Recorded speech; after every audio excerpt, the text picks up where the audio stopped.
السلام علیکم ورحمۃ اللہ وبرکاتہ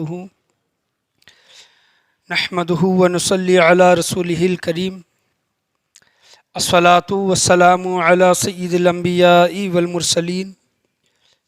وعلی آلہ وصحابہ اجمعین اما بعد فاعوذ باللہ من الشیطان الرجیم بسم اللہ الرحمن الرحیم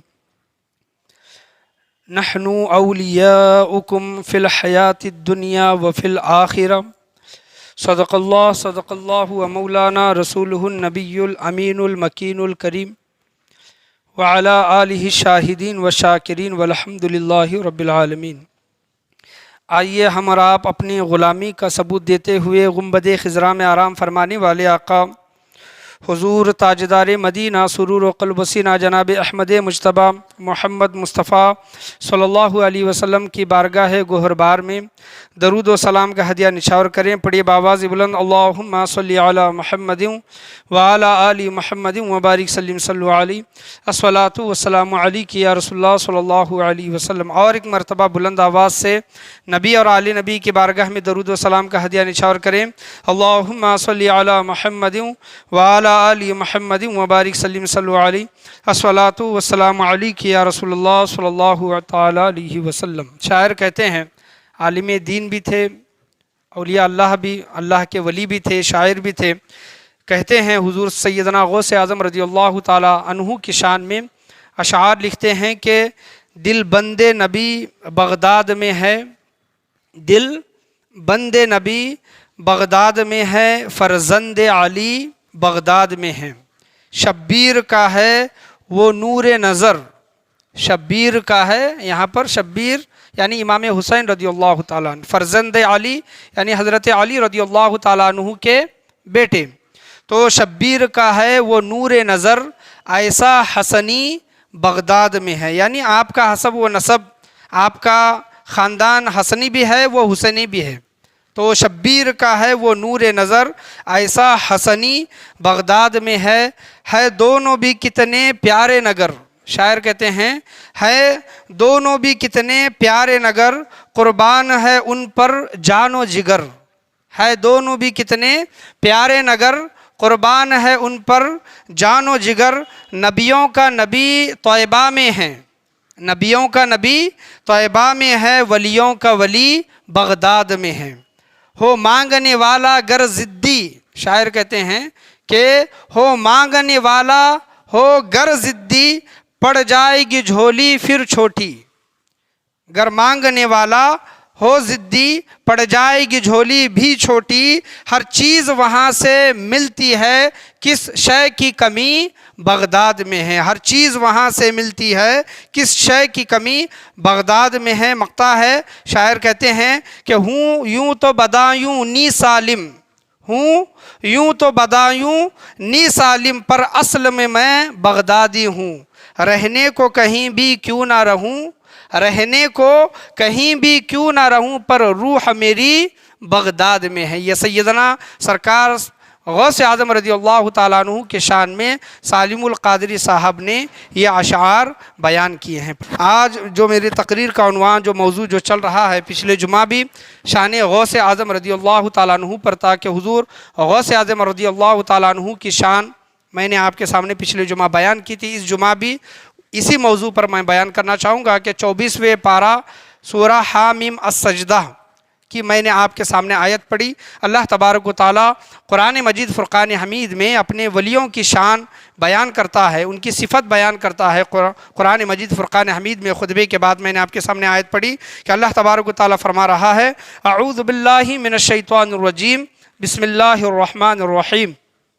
نحن اولیاؤکم فی الحیات الدنیا وفی الآخرہ، یعنی اللہ تبارک و تعالیٰ قرآن مجید فرقان حمید 24واں پارہ میں ارشاد فرماتا ہے کہ ہم دنیا کی زندگی میں بھی تمہارے دوست اور مددگار ہیں۔ سبحان اللہ، اللہ والوں کا، اللہ تبارک و تعالیٰ اپنے ولیوں کا، اپنے دوستوں کا، نحن اولیاؤکم فی الحیات الدنیا وفی الآخرہ، ہم دنیا کے زندگی میں بھی تمہارے دوست اور مددگار ہیں، اور آخرت میں بھی تمہارے دوست اور مددگار ہیں۔ شرط یہ ہے کہ اللہ تبارک و تعالیٰ کے دوست بن جائیں، اللہ کے ولی بن جائیں، یہ ان کی نشانی اللہ تبارک و تعالیٰ قرآن مجید فرقان حمید میں ارشاد فرماتا ہے کہ ہم دنیا کی زندگی میں بھی ان کے دوست رہیں گے، ان کی مدد کریں گے دنیا میں بھی، اور آخرت میں بھی ان کے دوست اور مددگار ہوں گے۔ یہ اللہ تبارک و تعالیٰ قرآن مجید فرقان حمید میں ارشاد فرماتا ہے۔ تو دیکھیں کہ جب اللہ دنیا میں کسی کا دوست بن جاتا ہے، کسی کا مددگار بن جاتا ہے، اللہ جب کسی انسان کی مدد کرنے لگتا ہے تو وہ انسان اللہ تبارک و تعالیٰ کا ولی بن جاتا ہے۔ کہ دیکھیں کہ بہجت الاسرار میں حضور سیدنا غوث اعظم رضی اللہ تعالیٰ عنہ کی شان میں بیان کر رہا ہوں کہ ایک انسان کس طرح اللہ کا ولی بن جانے کے بعد اللہ کی مدد اترتی ہے اور اللہ اس کو اپنا دوست بناتا ہے۔ کہ دیکھیں کہ وہ جو زبان سے نکالتا ہے اللہ تبارک و تعالیٰ اس کی وہ دعا کو قبول فرماتا ہے۔ بہجت الاسرار میں ایک عیسائی انسان، کتاب میں ایک واقعہ آیا ہے کہ ایک عیسائی تھا، کرسچن تھا، تو اس کے دل میں ایک مسلمانوں کو دیکھ کر تمنا جاگی کہ میں بھی اسلام کو قبول کروں، اور اس نے یہ سوچ رکھی کہ اس سرزمین پر جو انسان معتبر ہوگا، اللہ کا زیادہ محبوب ہوگا، میں اس کے ہاتھ پر بیعت کر کے ایمان لاؤں گا، کلمہ پڑھوں گا۔ تو وہ رات میں سو گیا ہے عیسائی انسان، تو اس کے خواب میں حضرت سیدنا عیسیٰ علیہ السلام تشریف لائے۔ سبحان اللہ، عیسیٰ علیہ السلام تشریف لائے، کیونکہ وہ عیسائی مذہب پر تھا، اس وجہ سے حضرت عیسیٰ علیہ السلام اس کے خواب میں تشریف لائے۔ بہجت الاسرار کا واقعہ میں آپ کے سامنے بیان کر رہا ہوں۔ حضرت عیسیٰ علیہ السلام نے اس انسان سے کہا کہ اے انسان، اگر تو مسلمان ہونا چاہتا ہے تو اس سرزمین پر، اس روئے زمین پر سیدنا غوث اعظم رضی اللہ تعالیٰ عنہ، عبد القادر جیلانی رضی اللہ تعالیٰ عنہ سے بڑھ کر آج کی سرزمین پر کوئی بھی انسان اللہ کے نزدیک محبوب نہیں ہے۔ یعنی ان کا شان، ان کا مقام و مرتبہ، کہ دیکھیں کہ اللہ ان کو کس طرح پسند فرماتا ہے۔ بہجت الاسرار میں اللہ کی پسند حضرت عیسیٰ علیہ السلام آ کر اس آدمی کے خواب میں بیان کر رہے ہیں، جا وہ اللہ کے سب سے زیادہ محبوب ہیں، ان کے ہاتھ پر جا کر بیعت لے اور اسلام قبول کر اور مسلمان ہو جا۔ تو وہ شخص حضرت سیدنا غوث اعظم رضی اللہ تعالیٰ عنہ کے ہاتھ پر بیعت کرتا ہے اور اپنا واقعہ بیان کرتا ہے کہ مجھے حضرت عیسیٰ علیہ السلام نے آپ کی بارگاہ میں بھیجا ہے کہ میں مسلمان ہو جاؤں سیدنا غوث اعظم رضی اللہ تعالیٰ عنہ کے ہاتھ پر بیعت کر کے۔ تو دیکھیں کہ سیدنا غوث اعظم رضی اللہ تعالیٰ عنہ کی شان کتنی بڑی ہے کہ اللہ تبارک و تعالیٰ ان کو اپنا محبوب بھی رکھتا ہے اور ان کو اپنی مدد بھی ان کے لیے اتارتا ہے۔ تو اللہ کے ولی کے زبان پر،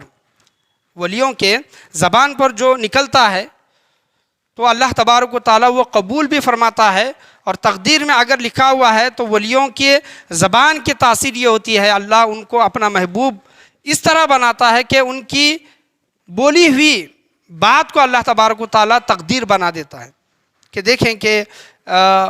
سیدنا سرکار غوث اعظم رضی اللہ تعالیٰ عنہ کے زمانے میں بھی اور ہر زمانے میں جو اللہ کے ولی ہوتے ہیں، جو اللہ کے دوست ہوتے ہیں، نیک اور صالح ہوتے ہیں، ان کے دشمن بھی اس طرح ہوتے ہیں۔ حاسدین، حسد کرنے والے بھی اتنے ہوتے ہیں، چاہے وہ نبیوں کا زمانہ ہو، صحابہ کا زمانہ ہو، ولیوں کا زمانہ ہو، یا پھر متقی و پرہیزگار لوگوں کا زمانہ ہو، تو ان کے دشمن بھی اس طرح ہوتے ہیں۔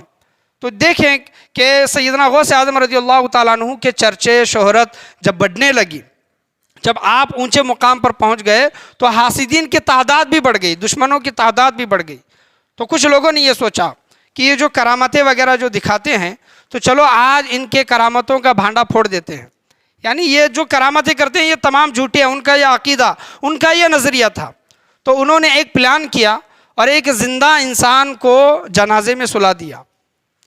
اور حضور سرکار سیدنا غوث اعظم رضی اللہ تعالیٰ عنہ کے پاس گئے اور کہا کہ مردہ لائے ہیں اور آپ جنازی کی نماز پڑھا دیں۔ اور اس انسان کو کہا گیا کہ جب جنازی کی نماز مکمل ہو جائے تب ہم تمہیں اشارہ کریں گے، آواز دیں گے، تو جنازے سے جو تو ڈولی میں ہے وہاں سے کھڑا ہو جا۔ اور سرکار سیدنا غوث اعظم رضی اللہ تعالیٰ عنہ کو کہ یہ جو کرامت وغیرہ جو یہ دکھاتے ہیں لوگوں کے سامنے، ان کا ہم بھانڈا پھوڑ دیں گے۔ تو تمام پلاننگ کے ساتھ سرکار سیدنا غوث اعظم رضی اللہ تعالیٰ عنہ کے بارگاہ میں جنازہ لے کر جایا گیا، اور جب ان کے بارگاہ میں پہنچے اور کہا کہ جنازہ آیا ہے، آپ جنازی کی نماز پڑھا دیں، تو حضور سرکار سیدنا غوث اعظم رضی اللہ تعالیٰ عنہ آئے اور جنازی کی انہوں نے نماز پڑھائی، اور نماز مکمل ہونے کے بعد لوگ اشارہ کر رہے ہیں جو ڈولی میں سویا ہوا انسان کو آواز دے رہے ہیں، لیکن وہ آدمی اڑتا نہیں، وہ آدمی اڑتا نہیں، کوئی آواز نہیں دیتا، کوئی جواب نہیں دیتا، تو تمام کے تمام لوگ پریشان۔ تو سرکار سیدنا غوث اعظم رضی اللہ تعالیٰ عنہ اللہ کی عطا سے ان حاسدین کو، ان دشمنوں کو پہچان گئے تھے۔ انہوں نے کہا کیا انسانوں، اے لوگوں، اب اس انسان کو تم اٹھانا چاہتے ہو؟ عبد القادر جیلانی نے جس کی جنازے کی نماز پڑھا دی ہے وہ قیامت تک نہیں اٹھے گا۔ سبحان اللہ، وہ قیامت تک نہیں اٹھے گا۔ تو دیکھیں کہ ایک زندہ انسان ہے، لیکن ایک اللہ والے سے مذاق کرنے کے لیے، ان کی شان میں گستاخی کرنے کے لیے، ان کو بدنام کرنے کے لیے اگر کوئی لوگ آتے ہیں تو اللہ تبارک و تعالیٰ ان کو اس طرح کی ذلت و رسوائی اللہ تبارک و تعالیٰ ان کی کرتا ہے جو اللہ کے ولیوں سے دشمنی کرتے ہیں۔ تو دیکھیں کہ اللہ تبارک و تعالیٰ نے حضور سرکار سیدنا غوث اعظم رضی اللہ تعالیٰ عنہ کی زبان کی تاثیر یہ ہے کہ انہوں نے ایک زندہ انسان کی جنازے کی نماز پڑھ دی تو وہ مر گیا اور قیامت تک نہیں اٹھے گا۔ یہ سرکار سیدنا غوث اعظم رضی اللہ تعالیٰ عنہ نے اپنی زبان سے کہا۔ تو اللہ تبارک و تعالیٰ انہی ولیوں کے متعلق بیان کرتا ہے کہ ہم تمہارے دنیا میں بھی دوست و مددگار ہیں اور آخرت میں بھی تمہارے دوست و مددگار ہیں۔ اللہ فرماتا ہے نحن اولیاؤکم فی الحیات الدنیا وفی الآخرہ، یعنی دنیا کی زندگی میں بھی ہم اپنے دوستوں کے مددگار ہیں، ان کے دوست ہیں، اور آخرت میں بھی ان کے مددگار وہ دوست رہیں گے۔ تو میری مختصر تقریر رہے گی، میں پچھلے جمعہ بیان کر چکا ہوں کہ 1 سے 2 واقعات میں بیان کروں گا اور تقریر کو مختصر کرنے کی میں کوشش کروں گا۔ تو ایک تاجر شخص تھا جس کا نام ابو المظفر حسن بن تمیم، یہ بھی بہجت الاسرار کتاب میں شیخ عبدالحق محدث دہلوی رحمۃ اللہ علیہ نے اپنی کتاب میں یہ واقعہ نقل کیا ہے۔ تاجر بزنس مین تھا ابو المظفر حسن بن تمیم۔ یہ شخص ایک اللہ کی بارگاہ میں گئے اور ان کا نام تھا شیخ حماد دباس رضی اللہ تعالیٰ عنہ۔ شیخ حماد دباس رضی اللہ تعالیٰ عنہ کے بارگاہ میں گئے اور انہوں نے اس بزرگ سے اجازت چاہی کہ میں تجارت کے لیے سفر کرنا چاہتا ہوں، لہٰذا سفر کی اجازت دے۔ تو شیخ حماد دباس رضی اللہ تعالیٰ عنہ نے کچھ مراقبہ کیا، اور اللہ والوں کی شان یہ ہوتی ہے کہ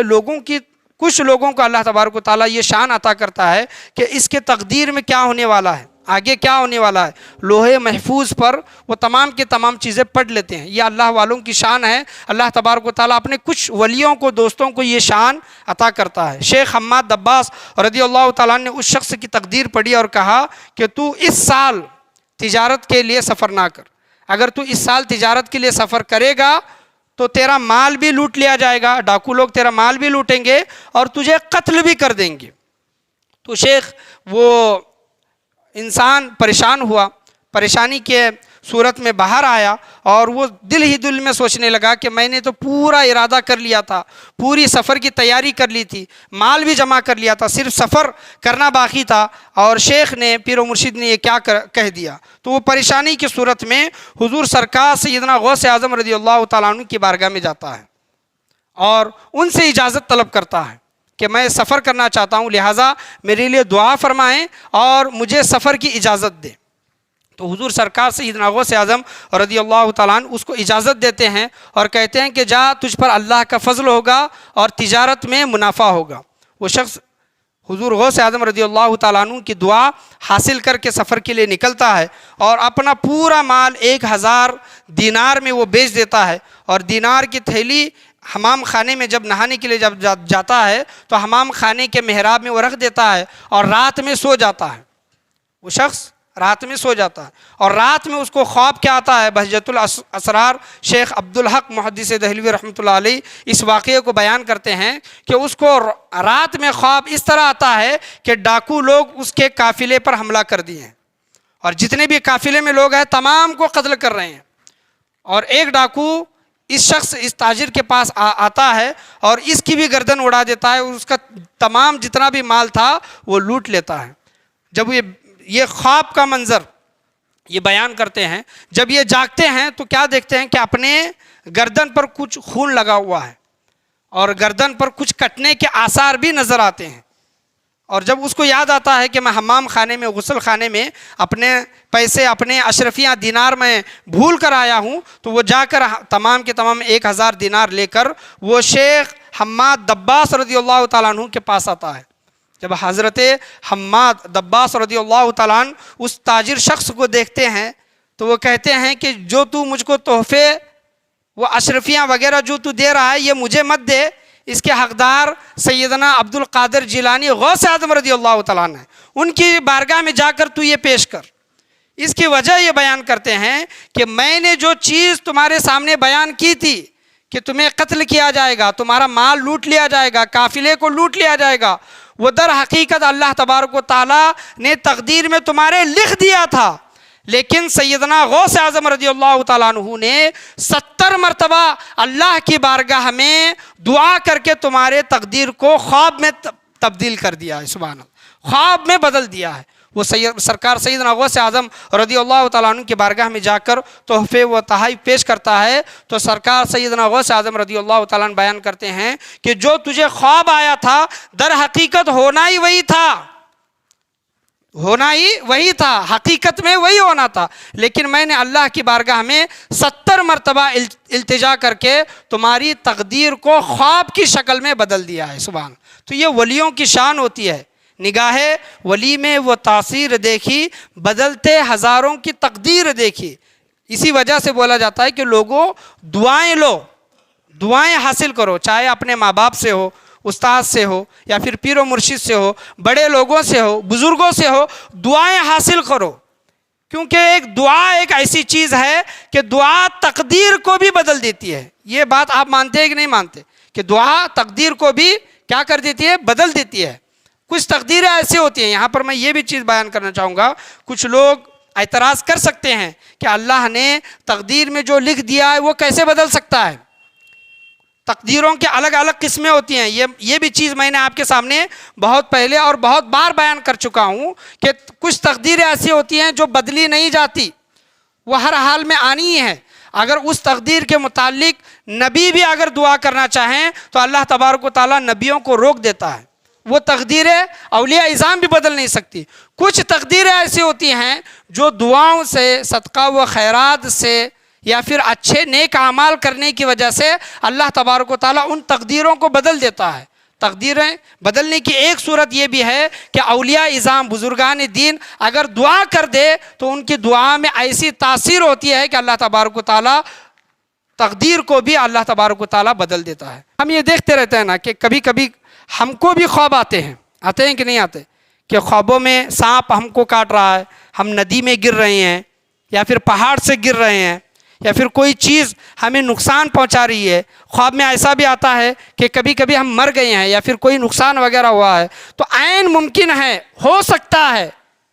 عین ممکن ہے، ہو سکتا ہے کہ دعا کی وجہ سے اللہ تبارک و تعالیٰ ہمیں جو نقصانات جو دنیا میں ہونے والے ہیں وہ خواب کی شکل میں اللہ تبارک و تعالیٰ ہمارے تقدیروں کو بھی بدل دیتا ہے۔ عین ممکن ہے، یہ ہو سکتا ہے، پاسبل ہے یہ کہ ہم خوابوں میں جو دیکھتے ہیں، کچھ خواب رحمانی بھی ہوتے ہیں، کچھ خواب شیطانی بھی ہوتے ہیں، لیکن جو رحمان کی طرف سے ہوتے ہیں، سمجھ لیں کہ ہم نے اپنے پیر و مرشد کی خدمت کی ہے، ان کی تعظیم کی ہے، ان کی دعا لی ہے، یا پھر ماں باپ کی خدمت کی ہے، یا پھر بڑے لوگوں کی، بزرگوں کی خدمت کی ہے اور ان کی دعائیں لی ہیں، ان کی دعاؤں کی وجہ سے ہو سکتا ہے کہ دنیا میں ہمیں کوئی بڑا نقصان ہونے والا تھا،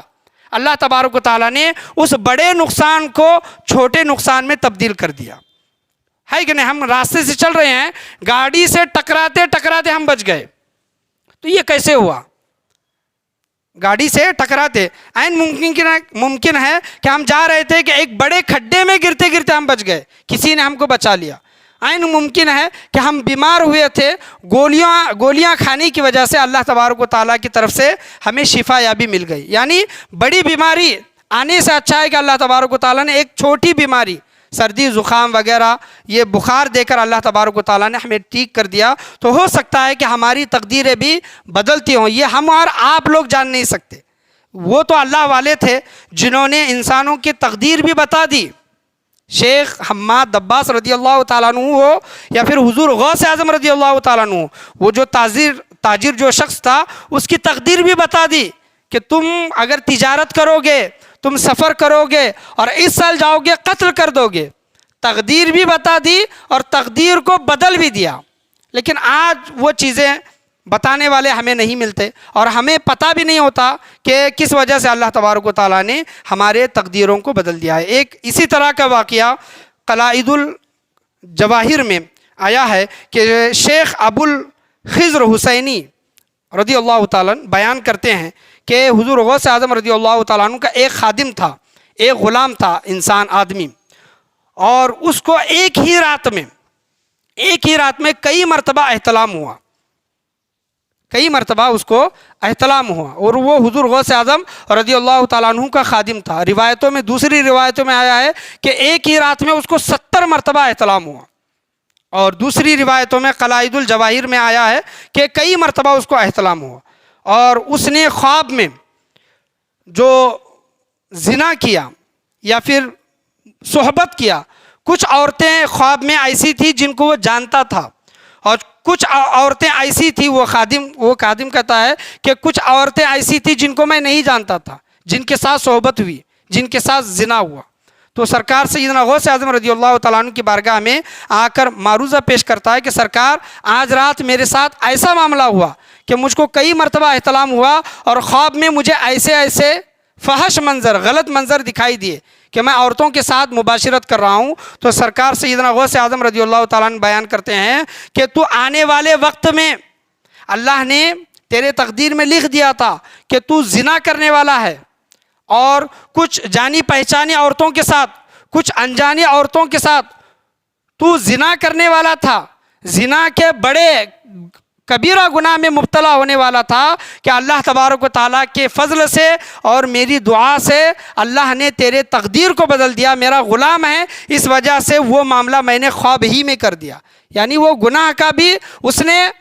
مرتکب نہیں ہوا، وہ خواب میں اللہ تبارک و تعالیٰ نے وہ منظر اس کا پیش کر دیا۔ حضور سرکار غوث اعظم رضی اللہ تعالیٰ عنہ بیان کرتے ہیں، جو تو آگے چل کر جو معاملات جو کرنے والا تھا، میں نے اللہ کے فضل سے وہ معاملات تیرے خواب ہی میں تو نے وہ کر دیے، تو اللہ تبارک و تعالیٰ نے اپنے فضل سے تیری حفاظت فرمائی۔ تو اولیاء اللہ کی شان یہ ہوتی ہے کہ اللہ تبارک و تعالیٰ بیان کرتا ہے کہ نحن اولیاؤکم فی الحیات الدنیا وفی الآخرہ، جو اللہ والے ہیں ہم ان کے دنیا میں بھی دوست و مددگار ہیں، اور آخرت میں بھی دوست و مددگار ہیں۔ وہ اولیاء اللہ جو شریعت کے پابند ہیں، اللہ اور اس کے رسول کی اطاعت و فرما برداری کرتے ہیں، شریعت کے خلاف کام نہیں کرتے، وہ اللہ والے ان کی صحبتیں سنگتیں اختیار کرنے کی کوشش کریں۔ دیکھیں کہ اگر ان کی سنگتیں صحبتوں میں اگر بیٹھیں گے، ان کے خادم بنیں گے، ان کے غلام بنیں گے، اور ان سے فیوز و برکات حاصل کریں گے، تو پاسبل ہے، ہو سکتا ہے کہ آنے والے وقت میں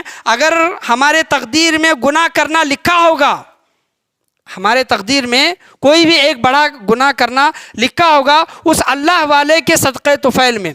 فیوز و برکات سے، صحبت کی وجہ سے اللہ تبارک و تعالیٰ ان گناہوں سے ہمیں روکے گا۔ یہ جنت کے خزانوں میں سے ایک خزانہ ہے، لا حول ولا قوت الا باللہ العلی العظیم۔ جب بھی گناہ کی طرف دل مائل ہونے لگے، گناہ کرنے کا دل ارادہ کرنے لگے، تو یہ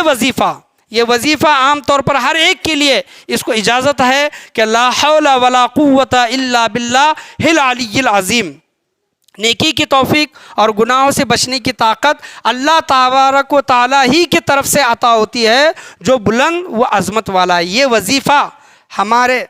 اپنے پاس ہمیشہ رکھیں اور ہمیشہ پڑھتے رہیں، تو انشاءاللہ عز و جل اللہ کی ذات سے یہ امید ہے کہ ہم گناہوں سے بچیں گے، اور نیکیوں کی توفیق اللہ تبارک و تعالیٰ کی طرف سے ہمیں عطا ہوگی۔ تو یہ ہے سرکار سیدنا غوث اعظم رضی اللہ تعالیٰ عنہ کی شان، کہ ان کے صدقے میں اللہ تبارک و تعالیٰ نے لوگوں کی زندگیوں کو، لوگوں کی تقدیر کو اللہ تبارک و تعالیٰ نے بدل دیا ہے۔ انشاءاللہ عز و جل حضور سرکار سیدنا غوث اعظم رضی اللہ تعالیٰ عنہ کے سیرت ہی پر یا پھر علم ہی پر، کرامات پر انشاءاللہ عز و جل آنے والے جمعہ میں بیان کرنے کی کوشش کی جائے گی۔ اللہ تبارک و تعالیٰ سے دعا ہے کہ اللہ تبارک و تعالیٰ ہم تمام لوگوں کو بولنے سننے سے زیادہ عمل کی توفیق عطا فرمائے، اور دنیا میں اللہ والوں کو تلاش کرنے کی توفیق عطا فرمائے۔ وہ اللہ والے، ان کی نشانی بیان کی گئی ہے کہ اللہ والے وہ ہیں جن کا چہرہ دیکھیں تو اللہ تبارک و تعالیٰ یاد آ جائے، یعنی ان کے چہروں کو اگر دیکھیں گے تو اللہ یاد آ جائے۔ ایسے لوگوں کی سنگتوں میں، صحبتوں میں ان سے دوستیاں کرنے کی کوشش کریں، تو اللہ تبارک و تعالیٰ کی ذات سے امید ہے کہ بھلے ہمارے عمل ایسے نہیں ہیں کہ ہم جنت میں داخل ہو سکے، لیکن ان اللہ والوں سے دوستیاں کرنے کی وجہ سے، ان کی سنگتوں میں صحبتوں میں بیٹھنے کی وجہ سے، ان کی دعائیں حاصل کرنے کی وجہ سے ہو سکتا ہے اللہ تبارک و تعالی ہمارے زندگیوں کو، تقدیروں کو اللہ تبارک و تعالی بدل دے۔ اللہ سے دعا ہے کہ اللہ تبارک و تعالی ہم تمام لوگوں کو بولنے سننے سے زیادہ عمل کی توفیق عطا فرمائے۔ سرکار سیدنا غوث اعظم رضی اللہ تعالیٰ عنہ کے زندگی سے درس حاصل کرنے کی توفیق عطا فرمائے۔ ہمیشہ زندگی بھر نیک لوگوں کی سنگتوں میں صحبتوں میں بیٹھنے کی توفیق عطا فرمائے۔ برے لوگوں کی سنگتوں سے اللہ تبارک و تعالی ہم تمام لوگوں کی حفاظت عطا فرمائے۔ آج کے درس میں بولنے میں، سننے میں، سمجھانے میں کسی بھی قسم کی غلطی، کمی، بیشی، کوتاہی، خامی، بھول چوک ہوئی ہو، اللہ تبارک و تعالی محض اپنے فضل و کرم سے اسے معاف عطا فرمائے، اور پیران پیر کے صدقہ طفیل میں ہمیں اللہ والوں سے دوستیاں رکھنے کی توفیق عطا فرمائے۔ لا الہ الا اللہ محمد الرسول اللہ صلی اللہ تعالی علیہ وسلم، وآخر دعوانا ان الحمد للہ رب العالمین۔